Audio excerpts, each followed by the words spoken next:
Welcome to MentorcliQ's Mentoring Soundbites, where we answer some of the most common and important questions professionals just like you ask about starting, managing, and growing their mentoring programs. In this video, you'll hear from a senior talent manager at a Fortune 500 financial services company on the beginning steps you'll need to take to build a successful mentoring program. We hope you find this video helpful. Be sure to like and subscribe for more mentoring best practices like these. How does mentoring align with our strategic objectives, our organizational goals? How can it make an impact on those things? And how can it make an impact for our employees? And so some of the things that you'd want to look at would be retention rates, internal mobility, cross-line of business connections, breaking down silos that exist within an organization through knowledge sharing, and even really thinking about DE&I goals and objectives and how mentoring can help with that. With business executives, making an appeal to emotion doesn't always work, right?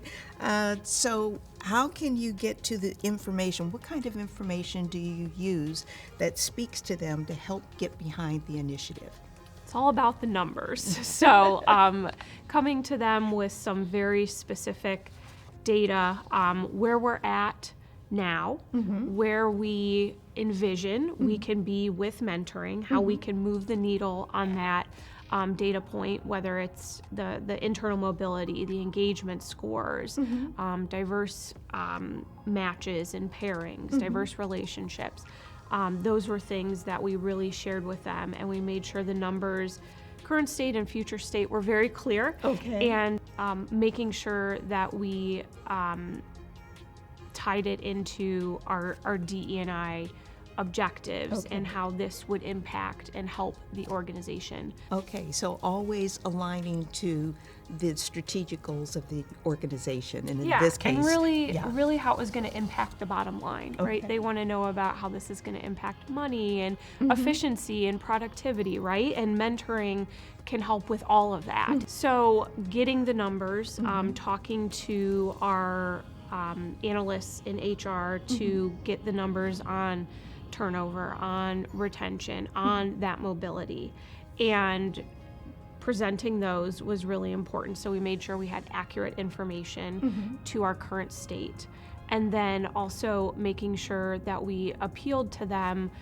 with the numbers that made sense, as far as here's how we can impact the dollar amount with retention. Here's how we can make people more productive, focusing on the specifics of the numbers and how that would impact the bottom line. We created slides that were key customized to share with the executives, had a meeting with them, and really made sure to bold, highlight the numbers, make sure that that was the big feature, that future state of where we wanted to be with mentoring, and really pointed out, again, where we were starting, where we were going to be, and the numbers was really what we made sure to share with them and highlight, and certainly left time for questions as well to make sure if there was anything that we hadn't answered thoroughly for them. We threw in a few kind of charts as well, just to make it more visual,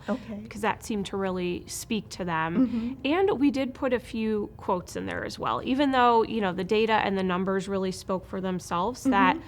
That more qualitative appeal also was helpful to have in for a holistic presentation. Power, influence, authority, all those things are something that are really important, plus help advocating for budget, for money, all of that. And we were lucky enough to get a great executive sponsor for our program who was already really invested in mentoring. She knew the value and was excited about it and was an avid mentor herself. So we didn't have to do too much persuasion to get her on board, but we had a meeting with her, presented very similar data to what we did to our executives who were funding, and really gave her a view of what mentoring could do for Key. Building a successful mentoring program can be challenging. Aligning your program with business objectives is a great first step to getting past the first big hurdle to getting programs off the ground. If you're feeling apprehensive about this step, you're not alone. What objectives make the most sense for alignment? What are the best strategies to present that alignment to your executive team? Let us know in the comments below.